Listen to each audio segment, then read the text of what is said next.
Selamat datang di Beetle Channel, semoga kita bahagia. Jangan lupa subscribe, like, komen dan share agar channel ini semakin berkembang. Terima kasih. Novel jenius luar biasa. Bab 1396-1400. Saat ini, Microsoft sedang dituntut oleh Korea, Jepang, Uni Eropa, AS, dan banyak negara lain untuk antitrust. Di masa lalu, Microsoft digugat karena membundel IE dengan sistem operasi mereka, dan mereka digugat karena memaketkan perangkat lunak MSN dan pemutar video. Hal ini tidak hanya terjadi di China. Itu terjadi di seluruh dunia. Microsoft berargumen bahwa mereka telah membundel IE dengan sistem operasi mereka karena pengguna memerlukan browser untuk menjelajahi internet. Mereka hanya menyediakan layanan gratis, dan pengguna dapat memilih untuk tidak menggunakannya.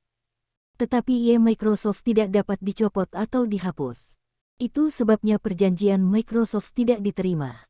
Pada tahun 1997, pemerintah AS menggugat Microsoft karena alasan ini, dan Microsoft setuju untuk membayar lebih dari $1 miliar Amerika Serikat obligasi sebagai penyelesaian. Jika pengguna tidak menebus obligasi, mereka akan disumbangkan ke beberapa sekolah umum. Namun, sekolah harus menggunakan setengah dari obligasi untuk membeli produk Microsoft. Microsoft mungkin kalah, tetapi status monopolinya diperkuat. Penyelesaian ini juga membuat anak-anak terbiasa dengan produk mereka. Apple dan banyak perusahaan lain keberatan dengan penyelesaian ini, dan banyak negara bagian di AS tidak mengakui keputusan ini. Mereka melanjutkan tuntutan hukum mereka terhadap Microsoft. Tahun ini, Uni Eropa menggugat Microsoft untuk monopoli lagi. Negosiasi mereka dengan Microsoft, yang berlangsung selama 5 tahun, belum selesai. Tetapi Microsoft telah menggunakan 5 tahun ini untuk menguasai pasar Eropa.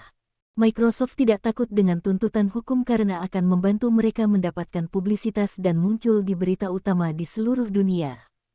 Mereka juga dapat menarik gugatan dan terus menjual produk mereka. Bagaimana jika Microsoft kalah dalam gugatan dan didenda oleh negara? Denda tidak seberapa dibandingkan dengan keuntungan mereka.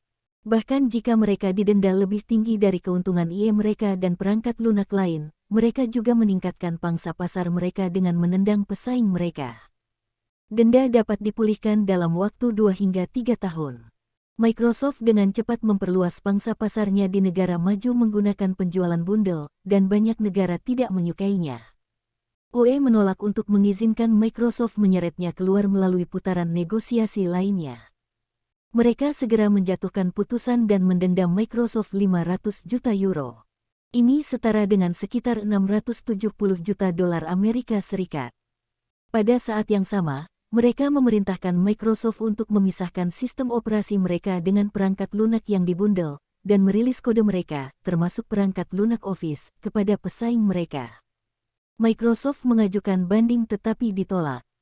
Jika tidak, karena alasan ini, generator kode aktivasi universal tidak akan dikembangkan dengan cepat. Setelah melihat kemenangan Uni Eropa melawan Microsoft, Korea, Jepang, dan negara lainnya menuntut Microsoft dengan alasan yang sama. Bahkan AS mulai menuntut mereka lagi. Namun, pasar Cina, yang paling dihargai Microsoft, diam. Hukum anti-monopoli China baru saja diterapkan. Mereka tidak melakukan apapun terhadap Microsoft di masa lalu karena mereka tidak memiliki undang-undang yang mengatur monopoli. Titik. Apa katamu? Anda ingin kami menuntut Microsoft atas monopoli? Anggota Partai Bao terkejut. Itu benar. Kita bisa mendenda mereka. Apa kau tidak melihat beritanya? Uni Eropa telah mendenda Microsoft 500 euro. Jika kita hitung jumlahnya per populasi, kita juga bisa mendenda mereka 500 juta euro. Bahkan jika kita menghitung berdasarkan angka penjualan mereka, dendanya paling tidak puluhan juta euro. Feng Yu menjawab, berapa harganya? Setidaknya puluhan juta euro. Tetapi Microsoft baru saja menginvestasikan $1 miliar Amerika Serikat di sini. Anggota Partai Bao ragu-ragu. Ini sepertinya tidak benar. Mereka baru saja berinvestasi di sini, dan kami akan mendenda mereka segera sesudahnya. Anggota Partai Bao, investasi dan pelanggaran hukum adalah masalah yang terpisah. Kami tidak dapat melepaskan mereka hanya karena mereka telah berinvestasi di sini. Juga, tidakkah menurut Anda menggunakan Microsoft sebagai contoh akan menunjukkan kepada perusahaan asing itu bahwa China bukanlah tempat bagi mereka untuk melakukan apapun yang mereka inginkan? Selain itu, Korea dan Jepang telah menggugat Microsoft. Mengapa kita tidak bisa menuntut mereka? Bahkan pemerintah AS menggugat mereka. Hah?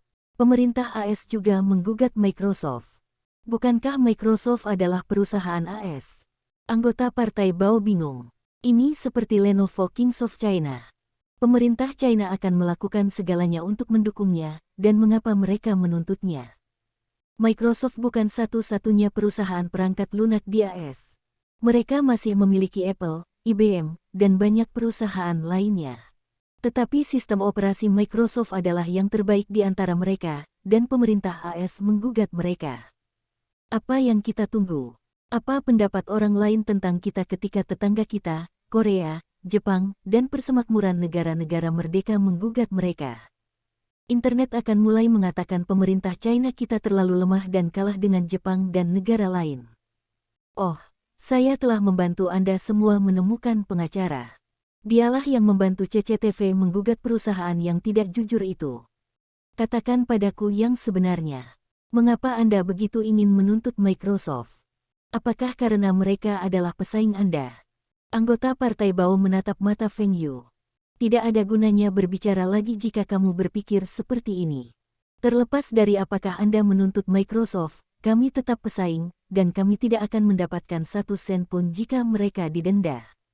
Selain itu, saya memiliki beberapa saham Lenovo Kingsoft, tetapi keuntungannya di bawah rata-rata dibandingkan dengan perusahaan saya yang lain. Feng Yu melanjutkan, saya melakukan ini untuk negara kita. Microsoft tiba-tiba mengakuisisi sebagian besar perusahaan perangkat lunak kami, dan jelas mereka ingin menguasai pasar. Beberapa perusahaan perangkat lunak luar negeri juga mengambil kesempatan ini untuk mengakuisisi beberapa perusahaan perangkat lunak kami. Industri perangkat lunak kami akan berada di bawah kendali mereka di masa depan. Cabang Microsoft China berada di urutan kedua setelah kantor pusat AS mereka. Ini menunjukkan betapa pentingnya pasar kita bagi mereka. Juga, Microsoft tidak mampu membayar begitu banyak. Negara dan kemungkinan besar akan memilih penyelesaian pribadi. Tapi kita tidak harus menerimanya. Kita harus menunjukkan kepada semua orang pendirian kita melawan monopoli. Anggota Partai Bao memutar matanya. Apakah Feng Yu mencoba mengajarinya apa yang harus dilakukan? Apakah kamu yakin kita bisa menang? Akan memalukan jika pemerintah China menggugat Microsoft dan kalah. Tentu saja, Microsoft akan didenda di negara lain. Negara kita akan menjadi bahan tertawaan jika kita membiarkan mereka melakukan apapun yang mereka inginkan di sini. Kami adalah negara besar dan harus menunjukkan sikap tegas kami kepada mereka. 3 hari kemudian, Komite Perdagangan China secara resmi mengumumkan bahwa mereka menuntut Microsoft atas monopoli dan meminta pengadilan untuk mengeluarkan denda 2,3 miliar RMB. Saat pengumuman ini dirilis, terjadi kegemparan di internet. Ini adalah pertama kalinya pemerintah China mengeluarkan denda yang begitu besar, dan itu melawan perusahaan asing. Ketika anggota Komite Perdagangan China Bao mengumumkan, mereka akan menuntut Microsoft atas monopoli dan menuntut kompensasi sebesar 2,3 miliar RMB, forum online China menjadi gila. Apa aku salah membacanya? Kapan China menjadi begitu sombong untuk menuntut Microsoft? Apa yang istimewa tentang ini? Apakah Anda semua lupa bahwa CCTV baru saja menggugat perusahaan asing itu baru-baru ini? Generasi pemimpin ini tegas. Saya bekerja di industri IT, dan saya tahu Microsoft digugat di banyak negara kecuali China di masa lalu. Sekarang, kami akhirnya melakukan sesuatu terhadap mereka. Kalian semua tidak tahu ini. Saya seorang pengacara, dan itu karena China tidak memiliki undang-undang anti-monopoli di masa lalu. Undang-undang anti-monopoli baru saja diterapkan beberapa hari yang lalu, dan kami dapat menuntut mereka sekarang. Maksudmu undang-undang anti-monopoli ini diterapkan karena Microsoft? Haha, ini suatu kehormatan bagi Microsoft. Negara kami telah menerapkan undang-undang hanya untuk menuntut mereka. Pokoknya, saya mendukung negara kita. Jika kami dapat menuntut perusahaan sebanyak 8 hingga 10 kali setahun, itu akan menjadi sumber pendapatan tambahan. Tapi itu adalah Microsoft. Bisakah kita menang melawan mereka? Juga, mereka baru saja menginvestasikan sejumlah besar uang di sini. Menuntut mereka sekarang tampaknya tidak berterima kasih. Selain itu, ini adalah perusahaan Amerika. Saya dapat memastikan bahwa yang di atas saya adalah pengkhianat. Jadi bagaimana jika itu Microsoft atau perusahaan Amerika? Apakah menurut Anda China takut pada mereka? Kami melawannya kapan saja. Saya siap berperang. Titik. Feng Yu membaca komentar di internet tentang kejadian ini. Kebanyakan orang telah menyatakan dukungannya atas tindakan China, dan hanya sedikit yang angkat bicara untuk Microsoft. Beberapa orang itu mungkin karyawan Microsoft, atau mereka memposting untuk mendapatkan daya tarik. Tapi komentar mereka terkubur oleh komentar lain dengan cepat. Staf pemerintah China sedang memantau forum online. Mereka lega melihat mayoritas orang mendukung mereka. Mereka tidak khawatir apa-apa. Siapapun harus tahu gugatan ini bermanfaat bagi China. Sementara China sedang merayakannya, Microsoft seperti semut di atas wajan panas. Microsoft baru saja kalah dalam gugatan terhadap UE, dan Jepang, Korea, dan negara lain mulai menuntut mereka. Negara-negara ini menolak pemukiman pribadi. Ketika Microsoft memikirkan bagaimana menangani tuntutan hukum tersebut, China muncul dan menggugat mereka. Ini bukan akhir dari masalah mereka. Sebuah organisasi bernama Aliansi Bisnis Eropa Timur muncul dan mewakili negara-negara Eropa Timur untuk menuntut Microsoft. Beberapa negara yang telah setuju untuk memiliki penyelesaian pribadi dengan Microsoft berubah pikiran. Mereka tidak menandatangani perjanjian penyelesaian dan mengajukan lebih banyak tuntutan. Atau mereka akan terus menuntut Microsoft.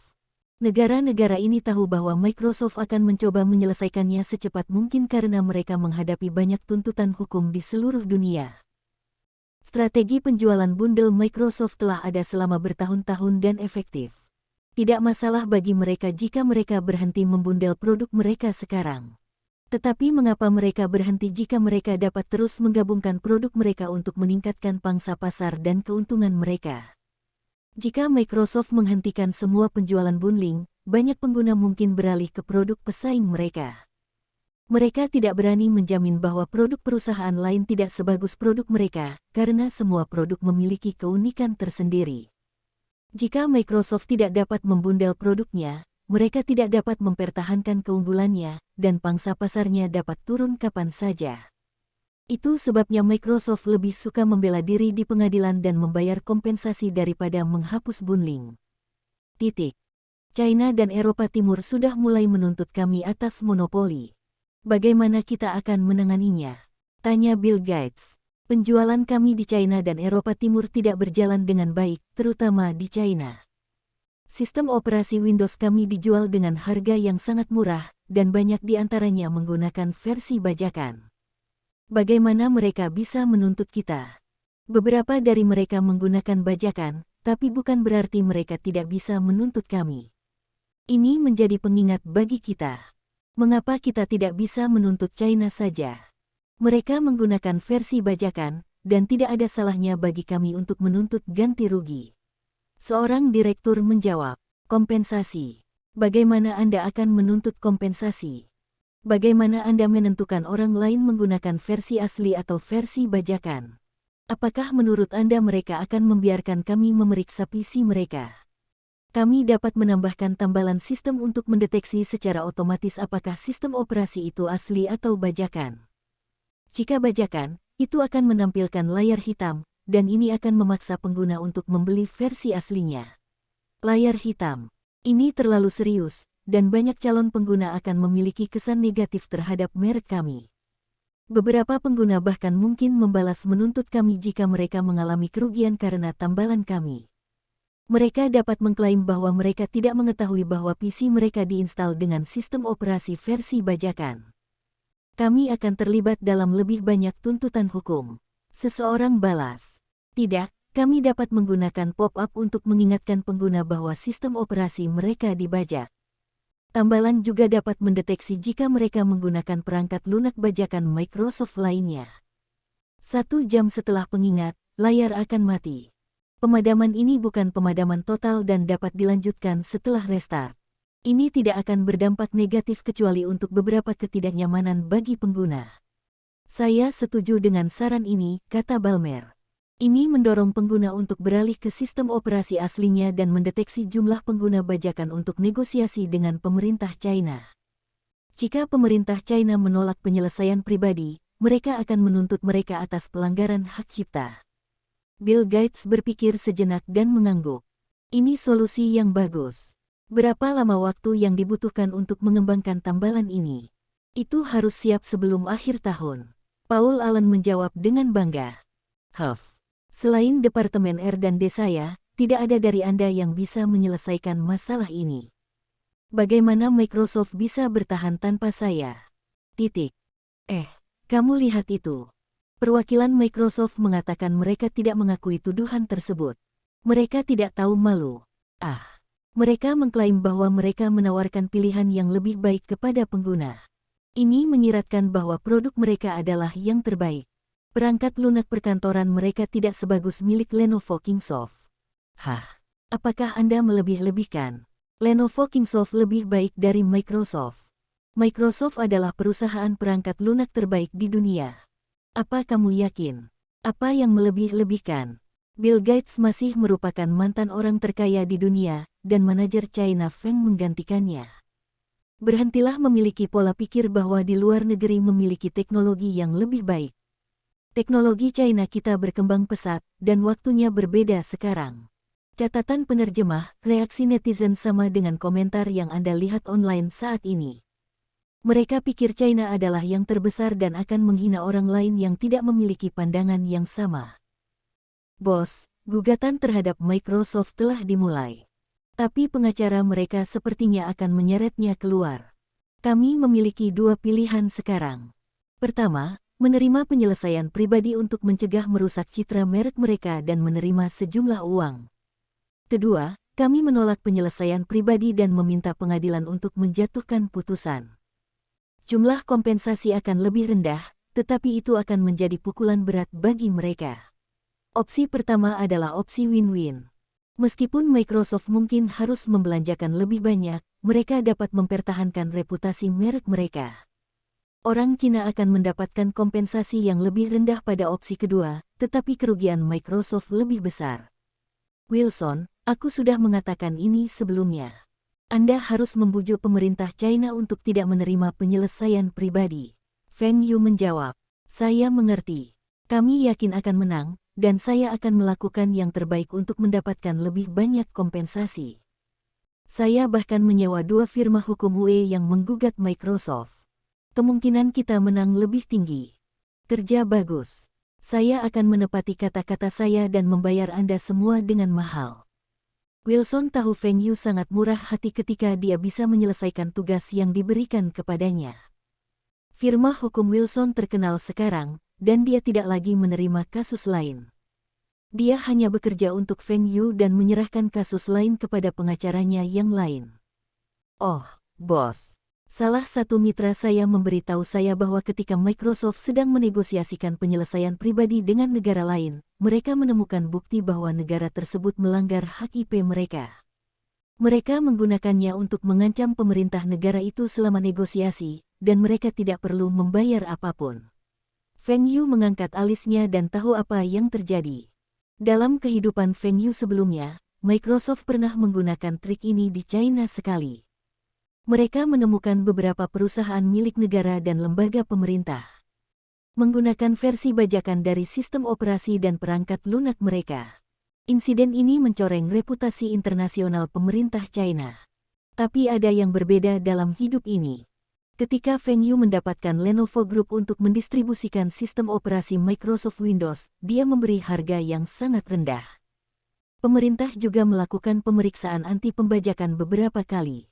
Mayoritas BUMN dan instansi pemerintah menggunakan versi aslinya. Setelah Microsoft mendapatkan kembali hak distribusinya, perangkat lunak dan sistem operasi mereka masih dijual jauh lebih murah dibandingkan negara lain. Mereka juga memberi diskon kepada perusahaan untuk menggunakan sistem operasi mereka untuk merangsang penjualan mereka. Namun Microsoft perlahan menaikkan harga produk mereka setelah itu. Harganya hampir sama dengan di negara berkembang lainnya. Beberapa ahli juga telah meretas sistem operasi Microsoft. Banyak orang memilih untuk menginstal versi bajakan karena tidak ada perbedaan. Meski demikian, jumlah pengguna bajakan jauh lebih sedikit dari kehidupan Feng Yu sebelumnya. Namun, jumlah ini akan bertambah jika tidak ada yang melakukan sesuatu untuk menghentikannya. Untungnya, sistem operasi Lenovo Kingsoft sudah hampir siap. Microsoft juga sedang mengembangkan sistem operasi barunya, Vista saat ini. Ini adalah versi yang gagal dalam kehidupan Feng Yu sebelumnya. Selain penjualan yang buruk, ulasan untuk sistem operasi ini juga buruk karena masalah kompatibilitas antara perangkat keras dan perangkat lunak. Microsoft telah menggunakan pendekatan keras dengan menghentikan pemutakhiran sistem XP dan memaksa pengguna beralih ke Vista. Pendekatan ini gagal, dan mereka tidak punya pilihan selain meluncurkan Win 8 lebih awal. Setelah mengalami banyak masalah, mereka membutuhkan waktu 3 tahun untuk mengganti XP. Microsoft telah menghabiskan miliaran dan 5 tahun untuk mengembangkan sistem ini, tetapi gagal. Ini merupakan pukulan berat bagi mereka. Feng Yu berencana menggunakan celah ini untuk meluncurkan sistem operasi Lenovo Kingsoft. Dia tidak berani mengklaim bahwa dia dapat menggantikan Microsoft, tetapi dia seharusnya tidak memiliki masalah untuk mendapatkan bagian dari pangsa pasar. Instruksi Feng Yu kepada Lenovo Kingsoft adalah bahwa sistem harus kecil, sederhana, dan kompatibel dengan perangkat lunak dan perangkat keras lainnya. Ini akan membuat pengguna Microsoft menyukai dan beralih ke sistem mereka. Tetapi sistem operasi baru yang dimodelkan setelah Win 7 gagal karena persyaratan perangkat keras terlalu tinggi. Namun, Lenovo Kingsoft mengembangkan sistem lain yang lebih sederhana yang memenuhi persyaratan Feng Yu dan telah mencapai tahap akhir pengujian beta. Mereka berencana meluncurkannya pada akhir tahun. Untungnya Lenovo Kingsoft memiliki pengalaman mengembangkan host dan mengetahui cara menyederhanakan sistem operasi. Namun sistem host merupakan sistem operasi smartphone dan berbeda dengan sistem PC. Lenovo Kingsoft telah menginvestasikan semua keuntungan mereka selama bertahun-tahun dan mengambil pinjaman untuk mengembangkan sistem operasi PC yang disederhanakan ini. Qiu Bojun dan yang lainnya sangat percaya diri. Orang Cina sebelumnya mengembangkan sistem operasi PC Cina, dan Microsoft tidak ada hubungannya dengan itu. Tetapi kumpulan pengembang perangkat lunak itu telah bergabung dengan perusahaan lain atau mendirikan perusahaan mereka sendiri. Para pemimpin menolak untuk menginvestasikan dana untuk melanjutkan pembangunan mereka. Mereka menyebabkan sistem operasi Cina digantikan oleh Microsoft. Qiu Bojun adalah salah satu pengembang sistem operasi Cina yang paling menonjol. Dia selalu ingin mengembangkan sistem operasi yang digunakan oleh semua orang di seluruh dunia. Banyak pihak yang keberatan ketika Lenovo Kingsoft akan mengembangkan sistem operasi smartphone tersebut. Meskipun produk jadi memiliki beberapa masalah, banyak pengguna masih sangat disukai, dan ponsel S1 dan S2 Win and Rain laris manis. Mereka berhasil menekan pengembangan Symbian dan memaksa Microsoft menambah dana pengembangannya. Karena sistem host Lenovo Kingsoft dapat berhasil, mengapa sistem PC mereka tidak dapat berhasil? Kedua sistem didasarkan pada kode Linux gratis. Ini adalah kode sistem bersumber terbuka yang dikembangkan oleh banyak perusahaan perangkat lunak. Itu juga sistem yang paling dibenci Microsoft. Qiu Bojun, Lei Jun, dan yang lainnya percaya bahwa mereka dapat mengembangkan sistem operasi yang dapat menyaingi dan mengalahkan Microsoft. Yang terpenting, Feng Yu mendukung mereka. Mereka khawatir tentang dana pengembangan, tetapi tidak ada masalah dengan dukungan keuangan Feng Yu. Manajer Feng mengatakan bahwa jika perusahaan tidak memiliki dana pengembangan, mereka dapat mendirikan anak perusahaan dan mendanainya sepenuhnya. Ini memberi kepercayaan kepada pemegang saham, dan mereka mendukung Qiu Bojun dan yang lainnya. Lenovo Kingsoft berhasil mendapatkan pinjaman dari Minseng Bank dengan bantuan Liu Chuanzi dan menggunakan Lenovo Group sebagai penjamin. Sistem operasi mereka hampir selesai, dan mereka menunggu untuk melihat apakah pengguna mau menggunakannya. AMD berinvestasi di sebuah pabrik di China tahun lalu, berlokasi di wilayah barat. Tentu saja, ini adalah hasil dari pengaruh Feng Yu dan biaya tenaga kerja yang lebih murah. Feng Yu tidak tahu apa-apa tentang proses pembuatan unit pemrosesan pusat, tetapi dia tahu jalur pengembangannya di masa depan.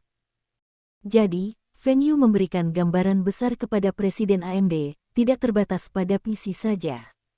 Namun, dia tidak tahu tentang perkembangan server di masa depan karena dia tidak berada di industri ini di kehidupan sebelumnya. Feng Yu hanya memberitahu AMD bahwa CPI harus meningkatkan lebih banyak core. Misalnya, single core harus ditingkatkan menjadi 2 inti atau bahkan hingga 4 inti. Ini akan meningkatkan kinerja di PC. Di bawah pengaruh Feng Yu, grup Lenovo menandatangani kontrak jangka panjang dengan AMD dan telah memperkenalkan beberapa PC yang menggunakan CPU mereka. Karena nilai merek AMD lebih rendah dari Intel, CPU mereka dengan spesifikasi yang sama lebih murah dan pasar merespon dengan baik. Ini terutama berlaku untuk pasar DIY. Banyak orang menyadari bahwa motherboard AMD lebih murah beberapa ratus Rm daripada Intel, dan spesifikasinya mirip dengan Intel. Para penjual komponen PC mengatakan kepada pelanggannya bahwa teknologi PC berkembang sangat cepat. Komponen akan kedaluarsa dalam 1 tahun, dan tidak ada gunanya membeli suku cadang yang paling mahal. Mereka harus fokus pada spesifikasi daripada merek. Motherboard AMD, kartu grafis Nvidia, hard disk Lenovo, Dell. Anda dapat menghemat hampir 1000 Rm untuk membuat PC DIY dengan spesifikasi bagus. 1 tahun kemudian, Anda dapat menggunakan 1000 Rm untuk memutakhirkan PC Anda yang lebih bermanfaat.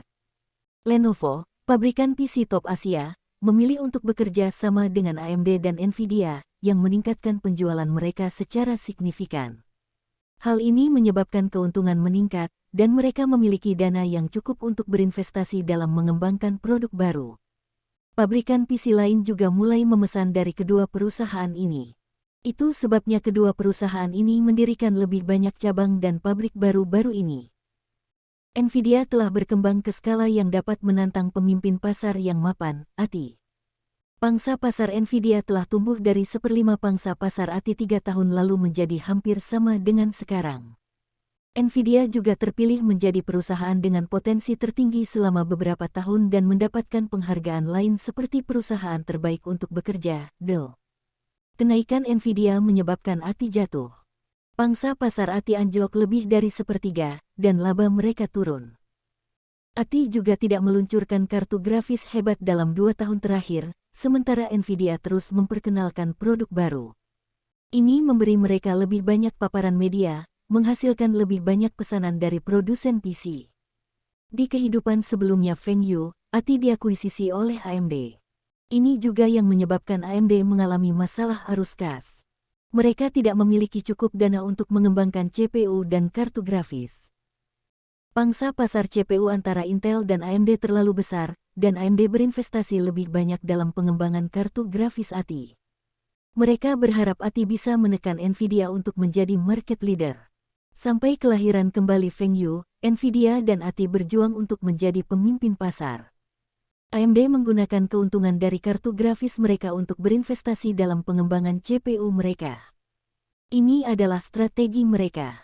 Menggunakan produk mereka yang lebih baik untuk menarik produk lain. Kartu grafis AMD seringkali memiliki performa tinggi, tetapi tidak kompatibel dengan motherboard Intel. Tetapi Nvidia berhasil tumbuh karena ini, dan Feng Yu bertanya-tanya apakah AMD mendapat untung atau menderita kerugian. Dalam kehidupan ini, AMD dan Nvidia telah menjadi satu keluarga besar. Feng Yu telah mengubah sejarah lagi. Untungnya, kedua perusahaan ini terpisah. Meskipun mereka memiliki beberapa kerjasama, itu tidak banyak. Keduanya beroperasi secara independen satu sama lain. Perkembangan CPU AMD tidak akan berfluktuasi seperti yang terjadi di kehidupan Feng Yu sebelumnya, dan dia percaya diri untuk mempercepatnya. Performa kartu grafis Nvidia terus meningkat, dan peningkatannya lebih cepat. Dalam kehidupan Feng Yu sebelumnya, Nvidia telah melalui beberapa putaran investasi untuk mendapatkan dana untuk berkembang dengan cepat. Namun dalam kehidupan ini, Feng Yu menyediakan dana agar mereka terus mengembangkan produk baru. Namun dana pengembangan Nvidia terus meningkat, dan Kameda Masao menyarankan agar Feng Yu berhenti berinvestasi. Sudah waktunya untuk membiarkan Nvidia terdaftar. Menggunakan uang orang lain untuk menghasilkan uang adalah investasi terbaik.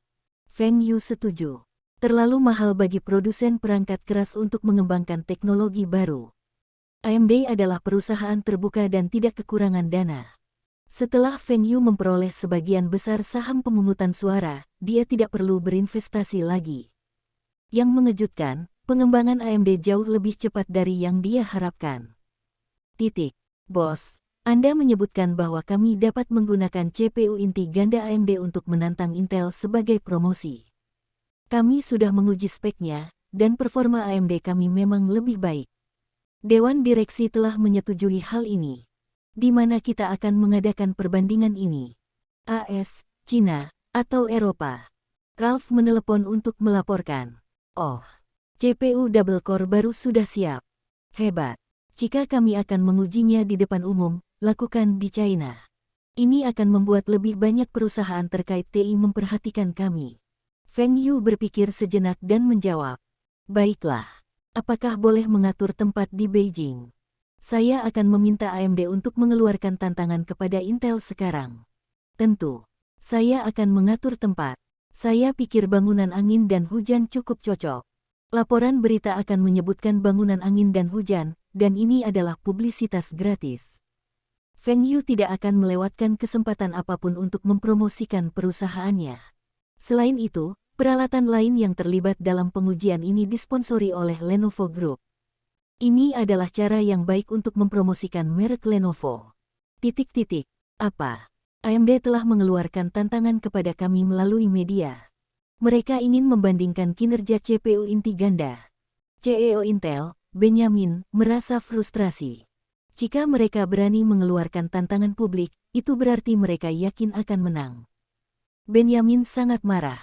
Mereka menggunakan Intel sebagai batu loncatan untuk mempromosikan produk mereka. Kami adalah pesaing, dan Anda dapat mempromosikan produk Anda melalui iklan. Mengapa Anda harus menantang kami? Intel telah berfokus pada server baru-baru ini, dan CPU mereka agak ketinggalan zaman. Mereka tidak menyangka AMD akan memanfaatkan celah ini. Benjamin sakit kepala parah. Intel akan kalah jika menerima tantangan tersebut, dan produk AMD akan laris manis. Namun jika mereka tidak menerima tantangan tersebut, AMD akan menggunakannya sebagai alat promosi, dan produk mereka juga akan laris manis. Terlepas dari apakah Intel menerima tantangan tersebut atau tidak, mereka tidak akan mendapatkan apa-apa darinya. Bajingan mana yang memikirkan strategi licik ini? Karena AMD akan mendapat manfaat terlepas dari apakah kita berpartisipasi atau sekarang, kita mungkin juga mengabaikannya dan mempercepat pengembangan kita. Kami harus mengembangkan prosesor dual-core baru yang dapat memenangkannya. Benjamin mengerutkan kening. Abaikan mereka. Ini akan memengaruhi nilai merek Intel kami. Saya pikir kita bisa menggunakan pendekatan yang berbeda. Jika AMD ingin bersaing dengan kami, seharusnya tidak bersaing dengan satu jenis produk. Kami akan bersaing dengan mereka dengan berbagai jenis produk. Tidak masalah jika kita kalah dalam satu kompetisi asalkan sebagian besar produk kita menang. Ini akan mengurangi dampak negatif pada kami. Seorang direktur menyarankan. Benjamin cerah. Itu benar. Mereka tidak boleh bersaing dengan satu produk. Intel memiliki lebih banyak variasi produk daripada AMD, dan banyak di antaranya yang lebih baik. Menggunakan banyak produk untuk bersaing dengan mereka akan membuat lebih banyak orang tahu tentang kita. Kompetisi manajer Feng, AMD, dan Intel akan diselenggarakan di Beijing dan mendapatkan banyak perhatian. Apakah Anda melihat forum? Banyak netizen yang mengatakan bahwa kedua raksasa CPU ini datang ke China untuk pamer, kata Liu Chuanzi. Saya melihat beritanya. Netizen ini hanya mengkhawatirkan bangsa. Tapi ini bisa dengan mudah diselesaikan. Saya akan meminta Zhong Qingxian agar berbagai perusahaan internet mengungkapkan Win and Rain Holding adalah pemegang saham AMD. Saya yakin netizen akan tahu siapa yang harus didukung. Liu Chuanzi mengangguk. Mereka akan mendukung AMD setelah mengetahui hal ini, dan penjualan AMD di China akan meningkat secara eksponensial. CPU AMD tidak kalah dengan Intel, dan lebih murah. Sebagian besar pengguna PC biasa akan memilih AMD, dan prosesor terbaru mereka jauh lebih baik daripada Intel. Mereka perlahan akan mengambil alih sebagian pangsa pasar Intel dan mengendalikan pasar di masa depan. Di kehidupan Feng Yu sebelumnya, AMD tidak memenuhi tujuan ini, tetapi mungkin saja di kehidupan ini. AMD telah mengerjakan motherboard baru bernama Bulldozer sejak tahun lalu. Ini adalah proyek terpenting mereka, dan mereka akan menyusul Intel jika berhasil. Namun Intel telah memilih beberapa jenis prosesor untuk bersaing dengan AMD. Selain prosesor dual-core AMD, tidak ada produk mereka yang lain yang bisa menang. Liu Chuanzi mengingatkan. Terus, mereka bisa membandingkan harga. Chip Intel mungkin lebih baik, tapi kami lebih murah. Bukankah sudah saya sebutkan bahwa AMD akan fokus pada pasar low-end dan membiarkan Intel menguasai pasar high-end? Ini agar konsumen memiliki pola pikir bahwa teknologi perangkat keras PC berkembang sangat cepat, dan mereka harus membeli komponen berdasarkan harga. PC desktop tingkat atas DIY dengan spesifikasi tertinggi dapat berharga hingga 20.000 RMB. LCD harganya beberapa ribu, dan kartu grafis yang bagus tidaklah murah. Kebanyakan orang tidak membutuhkan spesifikasi kelas atas, dan PC DIY sekitar 5.000 hingga 6.000 RMB dapat bertahan selama bertahun-tahun. PC kelas atas itu untuk orang kaya, perusahaan besar, atau lembaga pemerintah. Dalam kehidupan Feng Yu sebelumnya, dia mendengar banyak lembaga pemerintah telah membeli PC yang lebih mahal dari harga pasar. Barang-barang yang tidak diinginkan itu rupanya dibeli oleh pemerintah atau badan usaha milik negara. Tidak ada yang tahu jika ada korupsi yang terlibat. Liu Chuanzi memikirkan apa yang dikatakan Feng Yu. Haruskah Lenovo juga menggunakan metode ini untuk memamerkan dan mempromosikan produk mereka? PC Lenovo telah bekerja sama dengan Departemen PC IBM selama beberapa waktu. Mereka saling menjual PC di pasar mereka. Namun IBM tidak puas dengan hasil tersebut karena penjualan Lenovo jauh lebih baik. Mereka menyadari bahwa bisnis PC tidak menguntungkan dan berencana untuk menjual divisi PC mereka. Pada saat yang sama, Lenovo ingin berkembang, dan mereka mulai bernegosiasi dengan IBM. Jual kepada kami divisi PC Anda, dan kami akan membayar Anda sejumlah uang dan saham grup Lenovo. Ini akan menjadi situasi yang saling menguntungkan bagi keduanya, dan kami akan menjadi pabrikan PC nomor 1 dunia. Awalnya, IBM terpengaruh oleh tawaran ini, dan Liu Chuanzi sangat bersemangat. IBM telah menjadi salah satu pemimpin dalam industri PC. Jika Lenovo dapat memperoleh divisi PC mereka dan beberapa teknologi, itu akan menjadi peningkatan yang sangat besar. Yang terpenting, mereka bisa mendapatkan saluran penjualan PC IBM, meningkatkan penjualan mereka di Amerika Utara dan Eropa. Namun sikap IBM tiba-tiba berubah karena alasan yang tidak diketahui.